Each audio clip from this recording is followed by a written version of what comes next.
जय हिंद दोस्तों, मैं एसपी सर आप सभी मित्रों का सदाशिव कोचिंग क्लासेस के यूट्यूब चैनल पर हार्दिक स्वागत करता हूं। कंप्लीट फिजिक्स के अंतर्गत दोस्तों हमारा पहला चैप्टर चल रहा था प्रकाश का परावर्तन तथा अपवर्तन, गोली, दर्पण तथा लेंस दोस्तों, जिसका ये लेक्चर नंबर बेटा 25 है, यानी कि 25। इसके पहले बेटे 24 लेक्चर बेटे हो चुके हैं। कितने हो चुके हैं?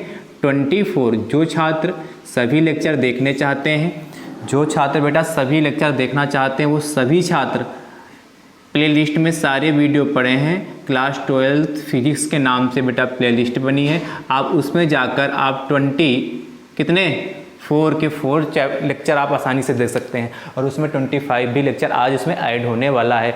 और आपको बहुत बड़ी बात बताने वाले हैं कि आज जो बेटा है आपका पहला चैप्टर कंप्लीट होने वाला है। आज आपका पहले चैप्टर की जितनी भी थ्योरी थी, फुल कंप्लीट थ्योरी, आपको सभी टॉपिक पढ़ाए गए हैं। जो इम्पॉर्टेंट थे वो इम्पॉर्टेंट बताए गए हैं, बाकी कंप्लीट आज सारे टॉपिक आपको दिए गए हैं। आज आपका पहला चैप्टर कंप्लीट हो रहा है, ठीक है। आज आप लास्ट प्रूफ सीखेंगे, और यदि आप लास्ट प्रूफ कर लेते हैं तो आज आप पहले चैप्टर की थ्योरी कंप्लीट हो जाएगी, और आपका पहला चैप्टर आपको तैयार हो जाएगा। आपको तैयार आपको करना है, मेहनत आपको करनी है, ठीक है। कहीं पे भी कोई भी डाउट हो तो आप तुरंत कमेंट करें। यदि आप हमारे यूट्यूब चैनल पर नए हैं तो दोस्त हमारे यूट्यूब चैनल को सब्सक्राइब जरूर कर लें, बेल आइकन को जरूर प्रेस कर लें, जिससे आप सभी छात्रों को आगामी वीडियो का नोटिफिकेशन आसानी से प्राप्त हो सके। इस चैनल पर आप सभी छात्रों को क्लास 12 की क्लासेस प्रोवाइड की जा रही हैं, इसीलिए आप पूरा कंप्लीट सिलेबस आपको कराया जाएगा। इसलिए आप हमारे यूट्यूब चैनल को सब्सक्राइब जरूर कर लें दोस्तों, आपके लिए फ़ायदेमंद है। आपको सभी क्लासें जैसे पढ़ाई जा रही हैं ऐसे ही पढ़ाई जाएंगी, ठीक है दोस्तों। आज की क्लास को स्टार्ट करने से पहले बेटा आज का मोटिवेशनल कोटेशन है, बहाने बनाकर अपनी इज्जत बचा लो, बहाने बनाकर अपनी इज्जत बचा लो, या मेहनत कर इस दुनिया में अपनी इज्जत बना लो, या मेहनत कर इस दुनिया में अपनी इज्जत बना लो। फैसला अब आपके हाथ में है।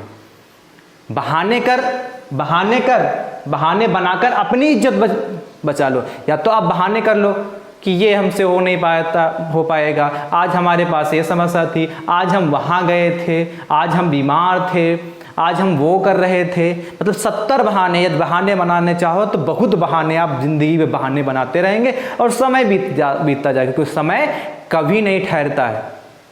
और आप क्या करेंगे? तब इज्जत बचाने की कोशिश करेंगे। आप झूठ बोलोगे, अंदर से क्या हिचक रहेगी, अंदर से घबराहट रहेगी, कहीं हमारा झूठ पकड़ा ना जाए। हर समय क्या संकुचित भाव से रहेंगे, संकुचित मन से रहेंगे। और यदि वही क्या है, आप मेहनत कर इस दुनिया में अपनी इज्जत बना लो।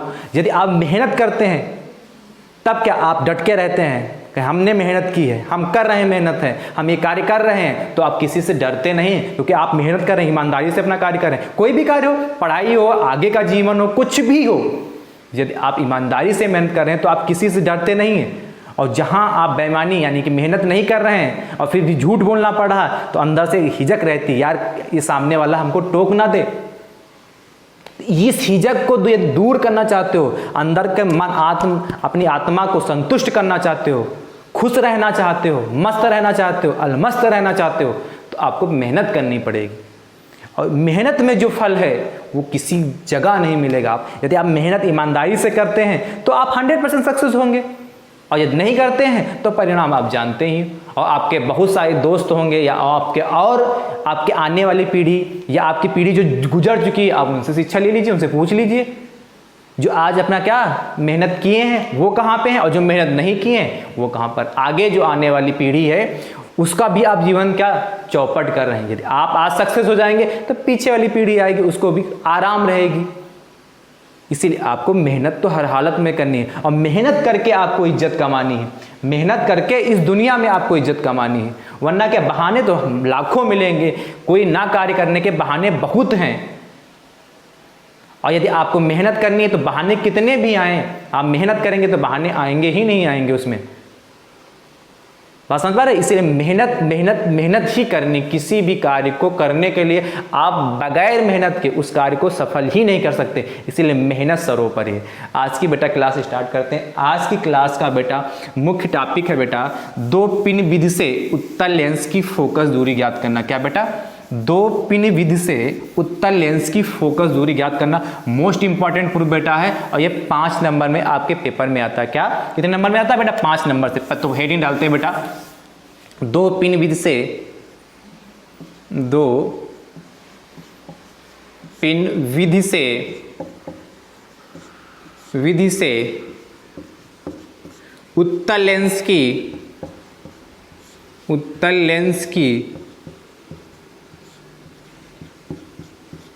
दो पिन विधि से उत्तल लेंस की फोकस दूरी ज्ञात करना दो पिन विधि से उत्तल लेंस की फोकस दूरी ज्ञात करना। ये बेटा आपका मुख्य टॉपिक आज का है, और ये टॉपिक पढ़ने के बाद आपका ये चैप्टर कंप्लीट, कहने का तो मतलब है इस चैप्टर की जितनी भी थ्योरी थी आपकी पूरी कंप्लीट हो जाएगी, और पहला चैप्टर आपका थ्योरी से आपको छुट्टी मिल गई। अब आपको पढ़ाई करनी अपने आप तैयार करिए। यदि कहीं पे भी डाउट है तुरंत अपने भाई से पूछिए, तुरंत कमेंट करिए, आपको सोल्यूशन दिया जाएगा। ठीक है बेटा? तो आज क्या, दो पिन विधि से उत्तल लेंस की फोकस दूरी ज्ञात करना, और बेटा ये इंपॉर्टेंट भी बहुत है। क्या मोस्ट इंपॉर्टेंट है, इसीलिए आपको इसको हर हालत में तैयार ही करना है। ठीक बेटा? अब देखिए, इसके पहले सबसे पहले आपको चित्र बनाएंगे। चित्र जब तक हम बनाएंगे तब तक आप लोग साथ में नहीं बनाएंगे। पहले आप चित्र को समझ लीजिए, कैसे चित्र में कहां पे क्या बनना, उसके बाद आप बनाइए। ठीक है? हम आपको थोड़ा समय देंगे चित्र बनाने के लिए, तो पहले आप व्हाइट बोर्ड पे देखिए, फिर उसके बाद आप चित्र बनाइएगा। देखो बेटा, दो पिन बीच से, तो यानी कि आपको दो पिनें लेनी है। हम पहली पिन बेटा ले लेंगे AB, और दूसरी पिन बेटा लेंगे हम S दो पिनों की हमने पहली पिन मान ली AB, दूसरी पिन S है। हम चित्र आपको बनाने की ओर चलते हैं। देखो ध्यान से बेटा, ये बेटा हम मान लेते हैं एक उत्तल लेंस है। ठीक? और ये हमारा बेटा क्या होगा, एक उत्तल लेंस हो गया। ज़्यादा पेट फैल गया है इसका। देखो बेटा, ये हमारा हो गया एक उत्तल लेंस, और एक उत्तल लेंस बेटा हमारा ये हो गया। इसको डॉटेड बनाना है। एक उत्तल लेंस ये हो गया। ठीक? एक उत्तल लेंस ये हो गया, और एक उत्तल लेंस हमारा ये हो गया। इसकी अक्ष आप इसमें बनाओ या ना बनाओ, ये स्वेच्छा से, आपको किताब में बनी नहीं मिलेगी इसकी अक्ष। तो ये मत कहना सर किताब में अक्ष नहीं बनी थी, आपने बना दी। आप स्वेच्छा से बनाना चाहें तो बना लें। पहले लेंस का नाम हमने बेटा रख दिया L1, जो पहला जो लेंस माना उसका नाम L1 है, और दूसरा लेंस बेटा है उसका नाम कितना रख दिया क्या, L2। इतनी बात क्लियर हुई? ये बेटे इसकी मुख्य अक्ष है। क्या है बेटा? मुख्य अक्ष है। ये इसकी मुख्य अक्ष है। मुख्य अक्ष पर बेटा हम पहली पिन रख रहे हैं, कौन सी, AB। तो यहां पे बेटा हमने पहली पिन ये रख दी AB। मुख्य अक्ष पर पहली पिन बेटा कौन सी रखी, AB। ठीक? यहां तक बात क्लियर हुई? मुख्य अक्ष पर पहली पिन बेटा हमने कौन रख दी, AB रख दी। और आपको पता है AB से एक प्रकाश की किरण मुख्य अक्ष के समांतर जाएगी। तो एक प्रकाश की किरण को बेटा हम मुख्य अक्ष के समांतर भेज देते हैं। ध्यान समझिए। और आपको पता, जो प्रकाश की किरण मुख्य अक्ष के समांतर जाएगी वो क्या, फोकस से होकर जाएगी। इसका द्वितीय फोकस इधर होता ना, तो द्वितीय फोकस कर लें या खाली फोकस कर दें, फोकस से होकर जाएगी। आपको पता है जो भी मुख्य अक्ष के समांतर प्रकाश की किरण आती है, लेंस से अपवर्तन के पश्चात फोकस से होकर जाती है। तो ये प्रकाश की किरण बेटा कहां से चली जाएगी, फोकस से होकर। ये ठीक, ये प्रकाश की किरण बेटा फोकस होकर जाएगी। पटरी से बनाएगा, बहुत स्पष्ट चित्र बनेगा बेटा, और बिल्कुल सीधे निकल जाएगी। यहाँ तक बात क्लियर हुई? और बेटा एक प्रकाश की किरण कहाँ से जाएगी, प्रकाशीय केंद्र C से। तो आपको पता है प्रकाशीय केंद्र से होकर जाने वाली प्रकाश की किरण बिना विचलित हुए सीधे निकल जाती है। तो ये इससे एक जा रही है, देखो बेटा ये जाएगी इससे ना, और इससे जो प्रकाश की किरण जाएगी बिना विचलित हुई सीधे निकल जाएगी, बिना विचलित हुए सीधे निकलेगी। देखो बेटा ये दोनों कहाँ काट रही हैं, कहीं यहाँ पे काट रही हैं आपस में, डार्क कर दिया हमने। ये आ रही थी, ये दोनों देखो कहाँ पे काटी, देखिए हमने काफ़ी डार्क बना दिया जिससे आपको समझ में आ जाए। देखो ये दोनों कहाँ काट रही हैं, यहाँ पे काट रही हैं। एक तो ये बात क्लियर हो गई कि वस्तु क्या थी, छोटी थी, और इमेज उसकी क्या बनी जाके, बड़ी बनी जाके। और क्या नाम इमेज बनी जाके हमारी, नाम दे देते हैं इसका ए डैश और बी डैश। इमेज का नाम हमने बेटा क्या दे दिया, ए डैश बी डैश, यानी कि जो हमारी पिन ए बी रखी थी उसकी इमेज लेंस L1 के कारण, उसकी इमेज लेंस L1 के कारण कहां पर बनी जाके, ए डैश बी डैश लेंस के दूसरी ओर बनी जाके। ये लाइन सीधी कर लेते हैं बेटा, लेंस के दूसरी ओर बनी जाके। इतनी बात क्लियर हो गई, यहां तक कोई डाउट? ठीक है बेटा। अब देखो यदि हम मान लेते हैं कुछ समय के लिए कि जो हमारा लेंस L1 हमारे पास नहीं है, सिर्फ लेंस L2 है। क्या हमने कहा कुछ समय के लिए हम मान लेते हैं कि हमारे पास L1 नहीं L2 है, और वस्तु यदि यहां पे रखी होती तो क्या होता, जो ये प्रकाश के मुख्य अक्ष के समांतर जा रही थी वो इस लेंस, क्योंकि यहां पे लेंस रखा था इसीलिए इसका अपवर्तन हो गया था। बस यहां लेंस रखा था इसीलिए इसका अपवर्तन हो रहा था। लेकिन अब जब ये लेंस यहां रखा नहीं तो ये प्रकाश के मुख्य अक्ष के समांतर चलती जाएगी चलती जाएगी चलती जाएगी, इस लेंस से टकराएगी L2 वाले से, टकराएगी नहीं, और जब L2 से टकराएगी तब इसका यहां पे अपवर्तन होगा। ये बात क्लियर हुई? बोलो बेटा, इतनी बात क्लियर हुई? और एक कहां से जाएगी, प्रकाशिक किरण से होकर जाएगी। इतनी बात क्लियर? इसको चलो बनाते हैं। अब देखो हमारे पास क्या होगी, एक पिन तो हमारे पास AB है, एक पिन हमारे पास कौन सी है, AB है। अब दूसरी पिन को हम कहां रखें, दूसरी पिन को कहां रखें, तो दूसरी पिन हम बिल्कुल जस्ट जहां पे हमारी इमेज बनती है, जो ये हमारी पहली पिन की जहां पे इमेज बनती है वहीं पे दूसरी पिन रखते हैं। कहां इमेज हमारी AB की इमेज कहां बनी, A डैश B डैश, तो पिन ये कहां रखी जाएगी, इसी के बराबर यहां पे रख लेते हैं। ये दूसरी पिन बेटा हमने यहां पे रख ली, कौन सी, S, पिन का नाम क्या है, S हमने पहले लिख दिया था। कौन सी दो पिन ले रहे हैं हम, पहली पिन क्या ली थी, AB, तो AB यहां रख दी, और दूसरी पिन S डैश रख दी। यानी कि जहां पर पहली पिन का प्रतिबिंब, जहां पर पहली पिन का प्रतिबिंब बनता है वहीं पर उसके ऊपर दूसरी पिन रखी होती। इतनी बात क्लियर हो गई? कोई दिक्कत?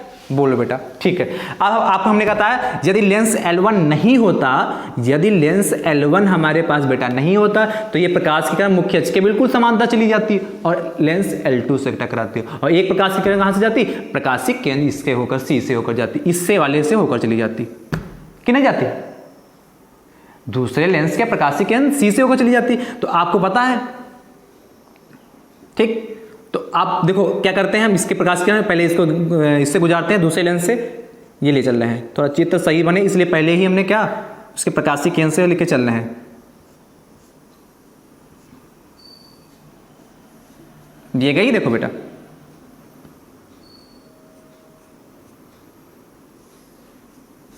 ये काटी जाके देखो बिल्कुल हल्की सी आपको भले तिरछा लग रही है, देखो यहां तक तो सीधी गई फिर तिरछा लगी। आप जब पटरी से बनाएंगे, इसको पटरी से बनाएंगे तो बिल्कुल सीधी जाएगी। क्या, जब भी आप पटरी, जब इसको पटरी से आप बनाएंगे तो बिल्कुल सीधी जाएगी। फिर भी हम कोशिश कर रहे हैं एक बार सही करने की,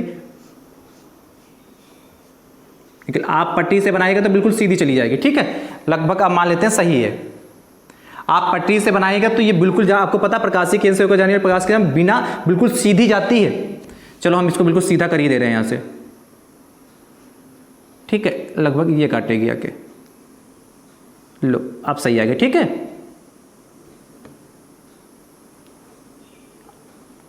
यहां तक बात क्लियर हो गई हमको लग रहा, आप लोगों को बात समझ में आई कि नहीं? ये बिल्कुल देखो सीधी निकल गई, अब लगभग सीधी है। फिर भी यदि आपको, आप लोग जब पट्टी से बनाएंगे तो बिल्कुल सीधी आएगी, और आपको एक पता था कहां से जाएगी, ये बिल्कुल सीधी जाएगी, मुख्य अक्ष के समांतर गई, और यहां से क्या हो जाएगा, अपवर्तन हो जाएगा, तो ये भी फोकस से होकर चली जाएगी।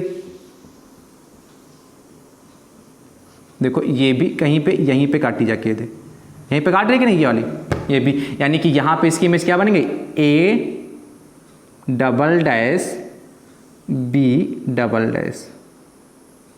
इतनी बात से हमारी समझ में आई कि नहीं बेटा, A डबल डैश और क्या B डबल डैश। क्यों हमने डबल डैश बेटा क्यों मान लिया, हमने कहा देखो पहला L1 के कारण, यदि लेंस हमारे पास L1 था तो L1 के कारण जो हमारा प्रतिबिंब बनना A डैश B डैश बनना, और यदि L1 लेंस ना होता तो L2 के कारण हमारा प्रतिबिंब क्या बनेगा, A double dash B double dash. यानी कि L1 के कारण बेटा हमारा प्रतिबिंब A डैश B डैश बनना, और L2 के कारण इस प्रतिबिंब क्या बनना, A double dash B double dash बनना। अब ध्यान से समझिए बेटा, जो पिन हमारी AB है, जो हमारी पिन ए बी है और पिन कौन सी एस एस डैश, इन दोनों के बीच में की जो दूरी हम मान लेते हैं स्मॉल ए, क्या स्मॉल ए, यानी कि हमारी जो पिन है ए बी और एस एस डैश के बीच की जो दूरी बेटा हम कितनी मान लेते हैं स्मॉल ए, यानी कि दोनों पिनें जो हैं एक दूसरे से स्मॉल ए दूरी पे रखी हैं। तो हम ऊपर लिखे जा रहे हैं स्मॉल ए कितनी दूरी पे हैं स्मॉल ए दूरी पर।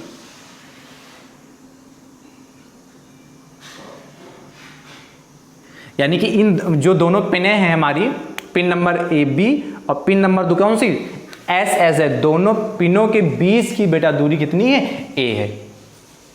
और आपको पता है प्रकाशिक केंद्र तथा वस्तु के बीच की दूरी बेटा कितनी होती, प्रकाशिक केंद्र तथा वस्तु के बीच की दूरी बेटा कितनी होती। तो प्रकाशिक केंद्र बेटा हमारा ये है, वस्तु ये है, तो इसके बीच की दूरी कितनी होगी, ध्यान से देखिए कितनी होगी बेटा बोलो। ये आप पहले को सिखा चुके आपको, यू होगी कि नहीं, ये हमारा प्रकाशिक केंद्र होगा बेटा, ये प्रकाशिक केंद्र होगा और ये हमारी वस्तु होगी। तो आपको पता है प्रकाशिक केंद्र तथा वस्तु के बीच की दूरी कितनी होती है हमारी, यू होती। प्रकाशिक केंद्र तथा वस्तु के बीच की दूरी बेटा हमारी कितनी होती, यू। तो ये बेटा हमारी कितनी हो गई, यू हो गई जाके, बिल्कुल सीध में रहेगा इसके। तो ये बेटा हमारी कितनी हो गई, यू हो गई। और आपको पता है अब देखो ये लेंस, पहले लेंस के कारण L1 के कारण प्रतिबिंब कहाँ बनना था, ए डैश बी डैश। तो यानी कि प्रकाशिक केंद्र तथा प्रतिबिंब के बीच की दूरी कितनी हो जाएगी, v। प्रकाशिक केंद्र तथा प्रतिबिंब के बीच की दूरी कितनी, v। तो यहां से यहां तक की जो बेटा दूरी हमारी हो जाएगी v। इसको हमारा b डैश यहां लिखे जा रहा है, ठीक। ये दूरी बेटा हमारी कितनी हो गई, v। ये समझ रहे हो, v हो गई, ठीक है। लेंस बराबर बनाना, छुटके बड़के बन गए इससे, ठीक है, आप सही कर लेना। प्रकाशिक केंद्र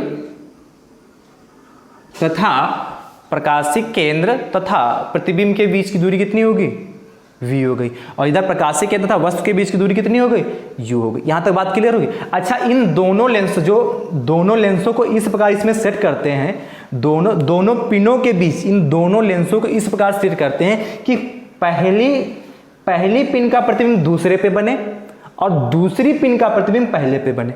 नहीं समझ में आया, हमने कहा ये दो पिनें थी ए बी तथा एस एस डैश के बीच, इन दोनों लेंस L1 तथा L2 को इस प्रकार रखते हैं कि यदि पहली जो पिन लें उसका प्रतिबिंब एस एस डैश पे बने, जैसे आपको बनना था ए डैश बी डैश, बनना कि नहीं बनना। और दूसरी पिन का प्रतिबिंब यदि हम यही पूरा कार्य जो इधर से हमने किया है, यही पूरा कार्य यदि हम एस एस डैश पे करते तो जो image A dash B dash यहां बनना था वो यहां पे बनता जाके, इसका एस एस डैश का S dash S double dash यहां पे बनता जाके। बात समझ में, यानी कि इसकी इमेज यदि ये वस्तु मान लें एस एस डैश है तो इसकी इमेज कहां बनेगी, ए बी पे बनेगी। और इसकी ए बी की इमेज कहां बननी, एस एस डैश पे बननी, जो आपको दिख भी रही है। यहां तक बात क्लियर हुई कि नहीं, पूरी बात समझ में आई कि नहीं समझ में आई। अच्छा, तो इतनी बात क्लियर, ये यू हो गया, वी हो गया। अच्छा इधर देखो, यदि हम एस एस डैश को वस्तु माने तो लेंस L2 से यानी कि प्रकाशिक केंद्र C से एस एस डैश की दूरी क्या कहलाएगी, वस्तु है, तो यू कहलाएगी कि नहीं कहलाएगी। ये L2 के लिए तो ये वस्तु मान लेते हैं, ये मान लेते हैं इस बार जो पिन हमारी एस एस डैश है ये वस्तु है, पिन एस एस डैश है, तो लेंस L2 से इसकी दूरी कितनी हो जाएगी, u हो जाएगी ना, हो जाएगी कि नहीं हो जाएगी। तो ये दूरी कितनी हो जाएगी बेटा, यहां से लगाकर इतनी, इस बार कितनी हो जाएगी, u। गौर करिएगा बेटा, कंफ्यूज मत होइएगा, यदि कंफ्यूजन है तुरंत मैं बेटा कमेंट करो, बताते हैं आपको। हमने कहा क्या, ये L2 से एस एस डैश के बीच की दूरी u हो जाएगी, क्यों, क्योंकि ये वस्तु है। इस बार हम क्या मान लें, वस्तु मान, इधर से कार्य कर रहे हैं, अब इधर से कार्य करना स्टार्ट कर रहे हैं, तो ये वस्तु हो जाएगी हमारी, इसलिए u हो जाएगा। अब जब ये वस्तु हो जाएगी तो इसकी प्रतिबिंब कहां पे बनेगा, ए बी पे। एस एस डैश का प्रतिबिंब बेटा कहां पे बनेगा, ए बी पे बनेगा। यानी कहने का मतलब है लेंस से प्रतिबिंब के बीच की दूरी, ये प्रतिबिंब ही तो बनेगा, एस एस डैश का प्रतिबिंब कहां पे बनेगा, ए बी पे बनेगा। इसीलिए क्या हो जाएगा ये बेटा, ये हमारा v हो जाएगा। कितना हो गया हमारा, v हो गया। यहां तक बात क्लियर हुई, नहीं समझ में आए, एक बार और समझ लिए बेटा, सबसे पहले क्या लेंगे, दोबारा समझिए, सबसे पहले हमको क्या, दो पिन बीच से उत्तल लेंस की फोकस दूरी ज्ञात करनी। तो हम सबसे पहले क्या ले, दो पिने ले लिए ए बी और एस एस डैश, दो पिन ले लिए। दोनों पिनों को बेटा हम इस प्रकार सेट करते हैं, दोनों पिनों के बीच इन दोनों उत्तल लेंस L1 तथा L2 को इस प्रकार सेट करते हैं कि पहली पिन का प्रतिबिंब दूसरी पिन पर बने और दूसरी पिन का प्रतिबिंब पहली पिन पर बने। यानी कि AB का इमेज देखो, AB का जो प्रतिबिंब बेटा एस एस डैश के बिल्कुल जस्ट नीचे बनना कि नहीं बनना, बनना ना। और यदि हम एस एस डैश को लेके चलें तो जस्ट इसका प्रतिबिंब यहां पे बनेगा, इसका एस एस डैश का प्रतिबिंब जस्ट यहां पे बनेगा। बात समझ में आया कि नहीं समझ में आया? अब देखो ये डिस्टेंस u और v कहां से आया, इधर भी u, यहां v, यहां u, यहां v, कंफ्यूजन क्रिएट कर रहा है। लेकिन फिर देखो ध्यान से समझो, कंफ्यूजन नहीं होगा यदि आप ध्यान से समझेंगे तो कोई कंफ्यूजन यहां पे आपका है ही नहीं। ध्यान से समझने का मतलब बेटा ध्यान से देखो, ये वस्तु रखी थी और ये लेंस L1 था, तो प्रकाशीय केंद्र तथा L1, प्रकाशीय केंद्र तथा वस्तु के बीच की दूरी हमारी u होती है। और इसकी इमेज कहां बनी है, लेंस L1 के कहा, इसकी इमेज कहां पे बनी जाके, A डैश B डैश यहाँ पे बनी जाके, इसीलिए क्या हो जाएगा, ये आगे का V हो जाएगा। आई होप इतनी बात क्लियर हो गई। ठीक, अब इसी प्रकार अब यदि हम ये वस्तु लेंगे तो लेंस L2 से एस एस डैश की दूरी कितनी हो जाएगी, u, क्योंकि वस्तु ले ली। और इसकी इमेज आपको पता है, कंडीशन क्या है, इन दोनों लेंसों को इस प्रकार सेट करना है कि इसका प्रतिबिंब इस पे बने, इसका प्रतिबिंब इस पे बने। तो इसका प्रतिबिंब कहाँ बनेगा, यहाँ पे बनेगा, तो लेंस L2 के कारण इसीलिए V हो गया। इतनी बात क्लियर हो गई, कोई दिक्कत? ओके, चित्र बना लो बेटा फटाक से। कंप्लीट चित्र है ये आपका, बहुत इंपॉर्टेंट प्रूफ है बेटा आपके लिए, और आराम से 5 नंबर आपको दिलाएगा। बस चित्र ही है, आपको जो कुछ बनाना है चित्र में बनाना है। प्रूफ बहुत आसान है, बिल्कुल हलवा।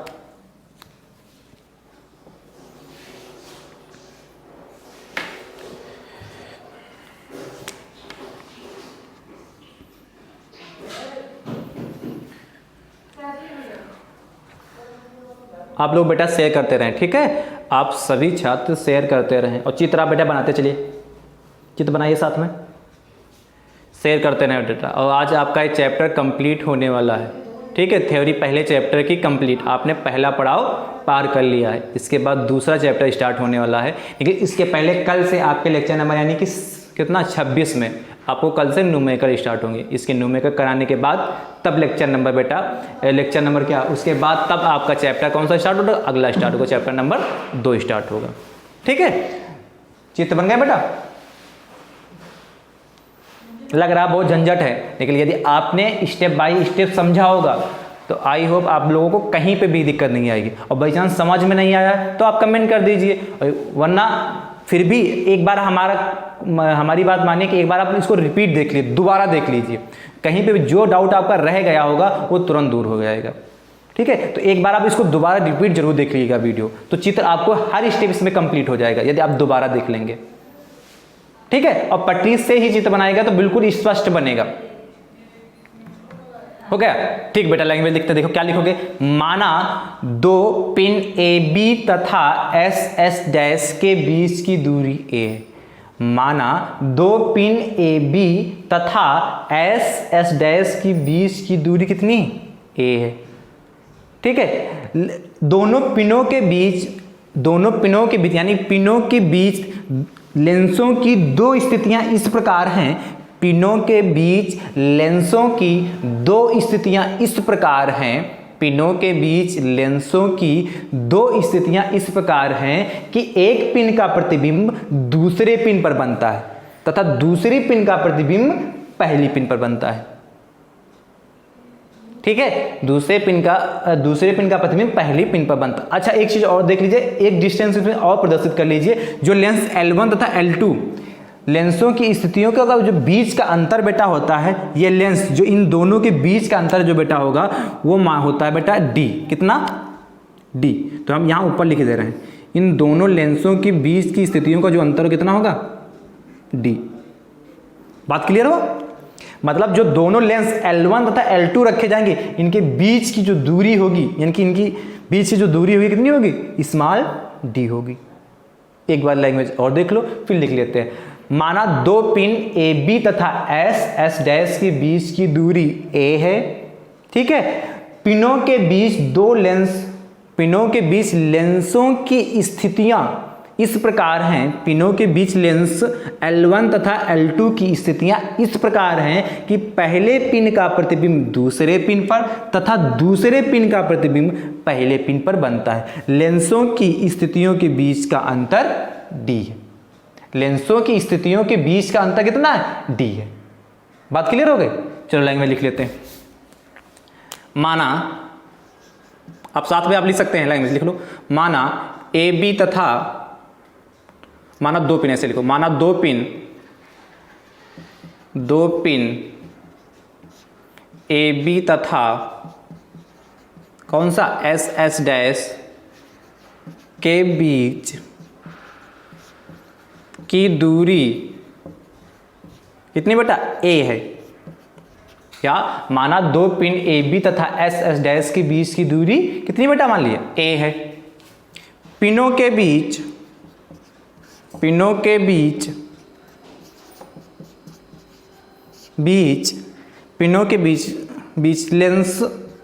लेंसों की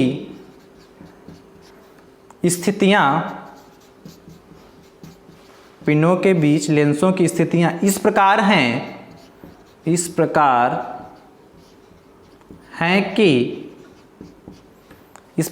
कि पहली पिन, साथ में लिखते रहिए बेटा, पहली पिन का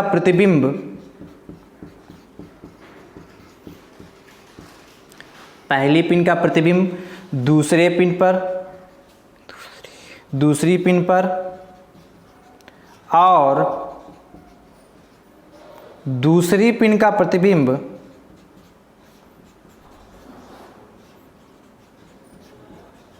दूसरी पिन का प्रतिबिंब पहली पिन पर बनता है। लेंसों की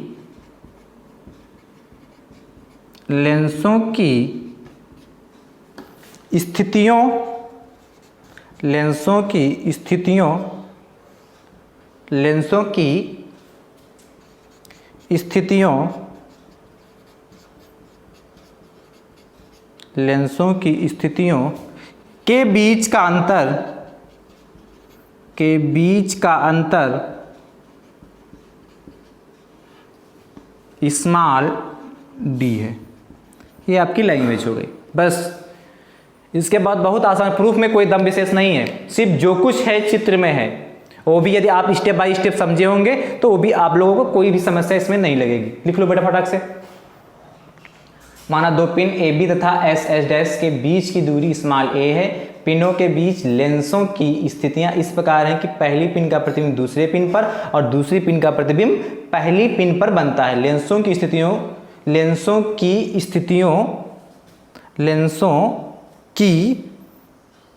दो बार लिखा है,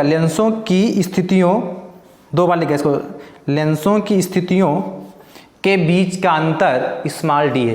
क्या? लेंसों की स्थितियों, दो बार लिखा था बेटा, ठीक है, एक बार मिटा दिया। लेंसों की स्थितियों के बीच का अंतर स्मॉल d है। ये कंप्लीट लैंग्वेज हो गई और कंप्लीट चित्र हो गया। अब चलते प्रूफ की ओर। बहुत आसान है बेटा, बिल्कुल ध्यान से देखिएगा, ठीक है। रब करें बेटा। मुझे उम्मीद है आपने लिख लिया होगा या शॉर्ट स्क्रीन ले लिया होगा। देखो बेटा,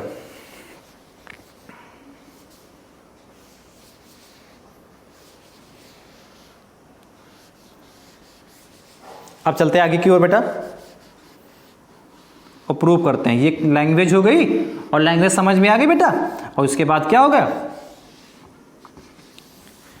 चित्र भी कंप्लीट आपका होगा। आप ध्यान से देखो बेटा, ये कितना बेटा हमारा? इतना v है और इतना कितना u।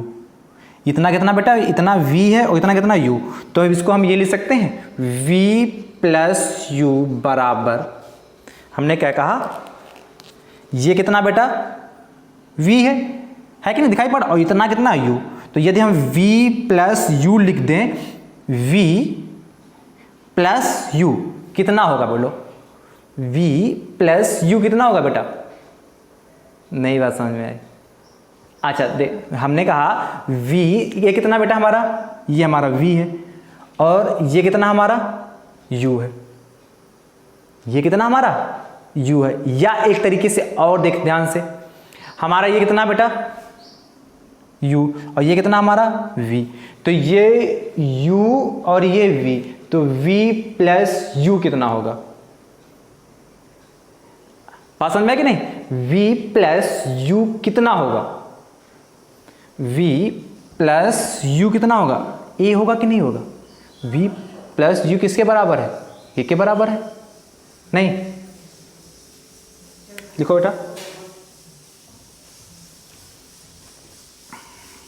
हो गया, v plus u, v plus u किसके बराबर, a के बराबर, तो हम इसके हम क्या लिख लेंगे, a, इक्वेशन नंबर 1 हो गया। v प्लस u, ये इतना v है हमारा और इतना u है, तो टोटल कितना a ही तो है, तो v प्लस u बराबर a लिख सकते हैं। अच्छा ध्यान से समझो, ये कितना है u है, ये कितना v है, और इतना कितना है u है, ये v है और ये कितना बेटा हमारा u है, तो यदि हम v में से u घटा दें, ध्यान समझिए, ध्यान समझिए बेटा, ये कितना हमारा v है इतनी, और यदि इसमें से हम इतना निकाल दें तो बचेगा तो d ही, यानी कि क्या लिख सकते हैं, v माइनस u बराबर d, इक्वेशन नंबर 2। उस थ्योरी के नीचे करना है, हमने क्या कहा, v प्लस u, टोटल कितना होगा, v प्लस u किसके बराबर, a के हो गया, और इतनी हमारी v है, इतनी हमारी v है, और इतना हमारा u है, तो यदि हम इतने में से इतने को हटा दें तो बचेगा तो d ही। नहीं समझे, चलो एक उदाहरण के द्वारा समझो, हमने कहा ये 5 सेंटीमीटर है, ये 5 सेंटीमीटर है, और इतनी हमारी 2 सेंटीमीटर है, ये टोटल 5 सेंटीमीटर यहाँ से यहाँ तक, और इतनी हमारी 2 सेंटीमीटर है यहाँ से यहाँ तक, ठीक, तो बताओ ये इतनी कितनी होगी, तो आप कहेंगे सर 5 माइनस 3, तो वही तो किया हमने, v माइनस u, यानी कि 5 माइनस 2 बराबर 3, यानी कि क्या, v माइनस का u बराबर d। अब बात क्लियर हो गई, तो देखो बेटा क्या हो जाएगा हमारे यहाँ पे, v माइनस u बराबर d होगा, ठीक है। अब एक बार इसको जोड़ देते हैं और एक बार इसको क्या कर देते हैं, घटा देते हैं, क्या लिखोगे, समीकरण 1 व समीकरण 2 को जोड़ने पर,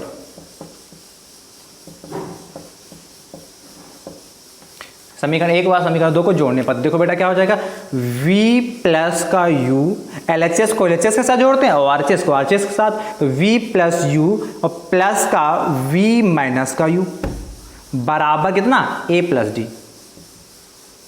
LHS को LHS के साथ v प्लस u और प्लस का v माइनस u बराबर ad होगा, तो देखो u कैंसिल, क्या बचा देगा, 2v बराबर a प्लस d, तो यहाँ से v बराबर निकालो तो बेटा कितना होगा, a प्लस d बाई 2।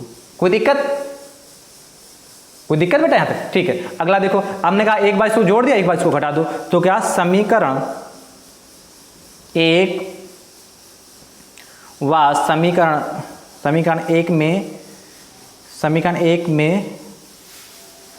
1 ऐसे लिखो, समीकरण 1 से समीकरण 2 को घटाने पर, समीकरण 1 से समीकरण 2 को घटाने पर, यानी समीकरण 1 में समीकरण 2 घटाने पर, तो क्या हो जाएगा, v प्लस u और माइनस हो जाएगा तो ब्रैकेट लग जाएगा, v माइनस u बराबर a माइनस डी, समीकरण a माइनस डी हो गया जाके, v प्लस u होगा जाके, माइनस का लगा लिया और v माइनस u बराबर a माइनस डी होगा, तो v प्लस का u, ये माइनस का v होगा जाके, और ये माइनस माइनस प्लस का हो जाएगा v बराबर a माइनस का d। तो देखो v कैंसिल इस बार, तो बचा क्या जाके u और u, तो u कितना होगा, 2u बराबर a माइनस का d, a माइनस का d, तो यानी कि u बराबर कितना हो जाएगा बेटा, a माइनस का d अपान 2। तो दो हमारी वैल्यू निकल के आई, एक आई v बराबर बेटा हमारी आई a प्लस डी बाई 2, और एक आया b बराबर a minus D by 2, v बराबर a ये v बराबर a plus D by two है और ये क्या u बराबर a minus D by two है। ये दो वैल्यू आ गई आपकी निकल के समीकरण 1 से समीकरण 2 को घटाने पर, ठीक है। यानी कि दोनों को दो इक्वेशन बना लेंगे, फिर दोनों को बारी बारी क्या कर लेंगे बेटा हम, एक बार जोड़ लेंगे, एक बार घटा लेंगे। नोट हो गया बेटा? मुझे उम्मीद है आपने नोट कर लिया होगा। आप ध्यान समझो बेटा, रब करें ऊपर से,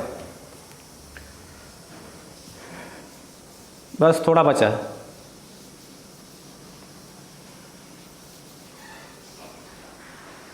यहाँ पे बी था ना,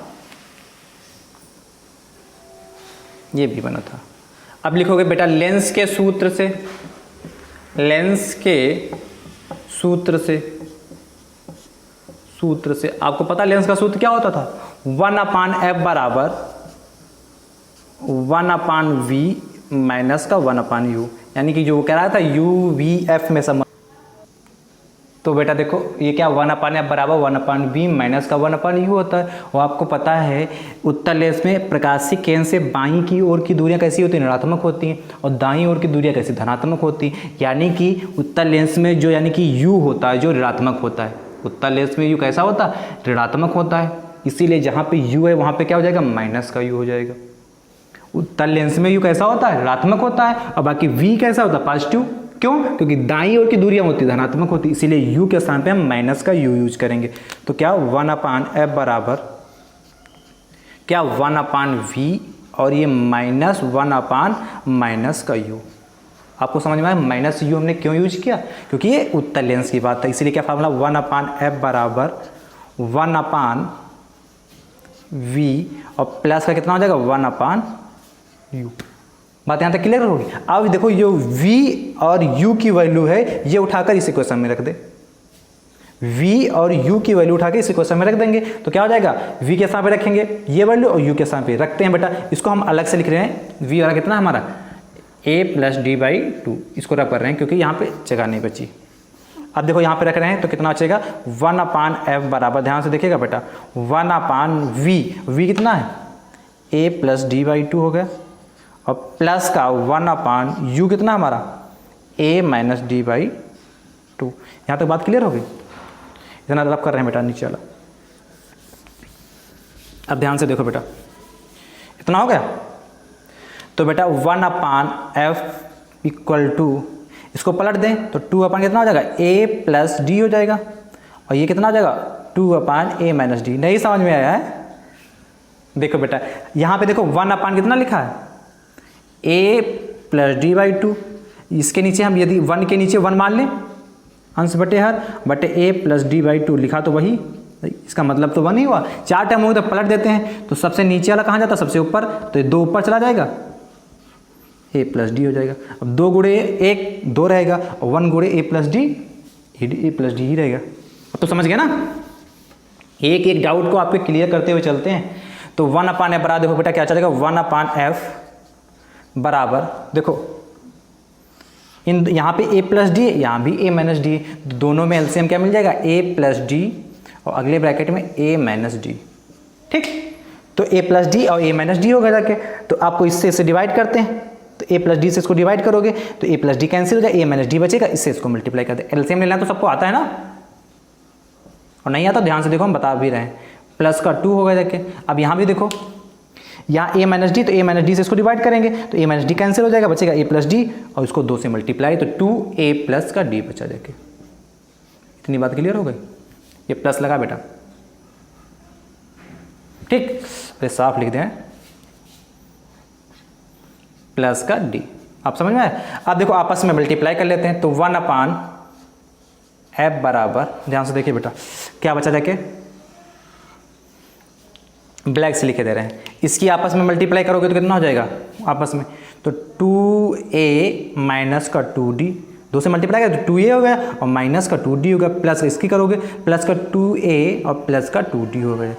ये देखो a plus D a minus b a minus d, आपको पता है यहाँ लिखोगे चूंकि फार्मूला ये होता है बेटा a प्लस बी, और अगले ब्रैकेट है a माइनस बी, ये आपने पढ़ा होगा हाई स्कूल में, a स्क्वायर 9th में भी पढ़ा, a स्क्वायर बी स्क्वायर, अरे सॉरी बेटा a प्लस बी का फार्मूला क्या होता था, a प्लस बी और माइनस का a प्लस बी और a माइनस बी का फार्मूला a स्क्वायर माइनस का बेटा कितना होता था b स्क्वायर। ये तो आपने फार्मूला पढ़ा है, ए प्लस बी और ए माइनस बी कितना होता था, ए स्क्वायर माइनस बी स्क्वायर होता कि नहीं होता। तो जहां पर a प्लस बी और a माइनस बी है उसके साथ में ए स्क्वायर माइनस बी स्क्वायर लिख सकते हैं, लेकिन यहाँ पे क्या है, d है, तो यहाँ पे जहाँ b था वहाँ पे d हो जाएगा, बाकी तो सब वैसे ही रहेगा ना। तो यहाँ पे क्या बचेगा नीचे देखो, a स्क्वायर और माइनस का d स्क्वायर। इस फार्मूले को लिखना है जिससे याद रहे। इतनी बात क्लियर हो गई, इतना नोट कर लो पहले, बस थोड़ा बचा है, हो गया, इतना नोट कर लो।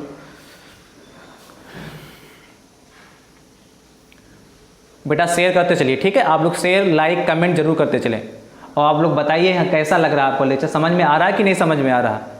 समझ में आ रहा तब भी कमेंट करिए, तब भी बताइए, और नहीं आ रहा तब भी बताइए क्यों नहीं आ रहा, ठीक, क्या चीज़ समझ में नहीं आए, आप कमेंट जरूर करिए बेटा, ठीक है, और शेयर करते रहिए।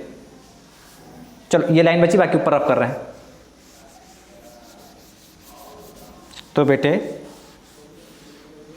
सब लास्ट वाली लाइन सिर्फ रख रहे हैं, बाकी सब रख कर दिया हमने। लास्ट में क्या बचा था, 1/1 f बराबर ध्यान से देखो, यहाँ पे था 2a माइनस का 2d प्लस का 2a प्लस का 2d, तो माइनस का 2d और प्लस का 2d कैंसिल, तो बचा क्या जाएगा 2a और प्लस 2a कितना होगा 4a होगा, अपान नीचे क्या a square minus d square, A square minus D square. और आपको क्या चाहिए, फोकस दूरी ही तो चाहिए थी उत्तल लेंस की, इसको पलट दें भाई, इसको पलट देंगे तो इधर भी पलट जाएगा, तो कितना f बराबर A square minus D square upon A square minus D square upon 4a। ये कंप्लीट प्रूफ हुआ जाके क्या, दो पिन बीच से उत्तल लेंस की फोकस दूरी।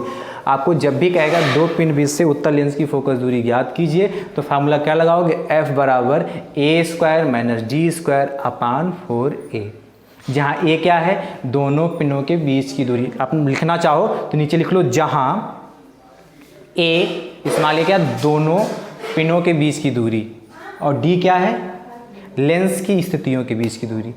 लिखना चाहो तो आप लिख लो, जहां a बराबर दोनों पिनों के बीच की दूरी है, और d क्या है, लेंस की स्थितियों का अंतर, लेंसों की स्थितियों का अंतर, d क्या है, लेंसों की स्थितियों का अंतर, ठीक है। तो आपको a और d दे रखा होगा, f पूछ लेगा, यानी कि तीनों में से आपको कोई दो चीजें गिवन होंगी, तीसरी पूछेगा। और आपको क्या कहते हैं, दो पिन बीच से उत्तल लेंस की फोकस दूरी ज्ञात करनी थी, इसलिए f बराबर क्या होगा, f क्या होगा, फोकस दूरी होगा, A square minus D square upon 4a। Complete proof हुआ, दो पिन बीच से उत्तल लेंस की फोकस दूरी का ये कंप्लीट प्रूफ हुआ जाके। कोई दिक्कत बेटा, कोई भी दिक्कत हो तो आप लोग कमेंट करिए। आज आपकी क्लास कंप्लीट हो गई है, और क्लास कंप्लीट होने के साथ साथ आज आपकी चैप्टर नंबर 1 पूरा कंप्लीट थ्योरी इसको आपको मिल गई। आज पूरे चैप्टर नंबर 1 की कंप्लीट थ्योरी मिली है, आपका पूरा चैप्टर आज कंप्लीट हो गया है। कहीं पे भी कोई भी डाउट हो, आपको कोई भी समस्या हो, तो बेटा तुरंत कमेंट करके आप पूछ सकते हैं, कहीं पे भी आपका भाई आपको सपोर्ट करेगा, ठीक है बेटा। कहीं पे भी बिल्कुल थोड़ा सा भी डाउट है, लेक्चर नंबर 1 से 25 तक थ्योरी में कहीं पे भी डाउट है, आप आराम से पूछ लिए, कोई समस्या नहीं, आपको हम तुरंत जवाब देंगे उसको, ठीक है बेटा। आप आगे का जो कल लेक्चर नंबर 26 होगा ना, तो कल लेक्चर नंबर 26 में आपको क्या न्यूमेरिकल स्टार्ट किए जाएंगे, ठीक है बेटे। कहीं पे भी कोई समस्या हो तुरंत पूछिए, और आप लोग शेयर लाइक कमेंट जरूर करते रहें, और यदि नए हैं यूट्यूब चैनल पर तो सब्सक्राइब जरूर कर लें, बेल आइकन को जरूर प्रेस कर लें, जिससे आगामी वीडियो का नोटिफिकेशन आप सभी छात्रों को सबसे पहले प्राप्त हो सके। बहुत बहुत धन्यवाद, थैंक यू सो मच दोस्तों।